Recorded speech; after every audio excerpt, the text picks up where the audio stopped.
అందుకే మేము వాళ్ళకి ఒకటే చెప్తున్నాం, 2 సంవత్సరాల నుంచి జరిగిన ఇది చూడండి, 10 సంవత్సరాల నుంచి ఇది అది చూసే మేము ఖచ్చితంగా కార్కే వేస్తాము.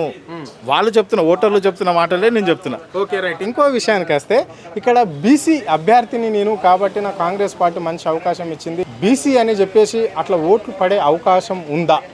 ఇప్పుడు కాంగ్రెస్ పాలన విషయంలో బీసీలు ఎంత అనగారుగా ఎంత అవినీతి ఎంత ఇబ్బందులు పడ్డారో మనం చూస్తున్నాం. బీసీలు ఎంత ఇబ్బందులు పడ్డారు. ఇప్పుడు బీసీ రిజర్వేషన్ అనేది తీసుకొచ్చారు. బీసీ రిజర్వేషన్ తీసుకొచ్చి ప్రాపర్గా దీన్ని ఏ విధంగా చేయాలనేది చేయకుండా, వాళ్ళు ఏ విధంగా చేయాలని చేయకుండా అడ్డగోలుగా మేము ఇచ్చేస్తున్నాం, 42% మేము ఇచ్చేసినాము అనేది నువ్వే ధర్నా చేస్తావు, నువ్వే ఇష్యూ చేస్తావు. అక్కడ అన్ని పార్టీలు మద్దతు ఇస్తే వ్యతిరేకించేది ఎవరు?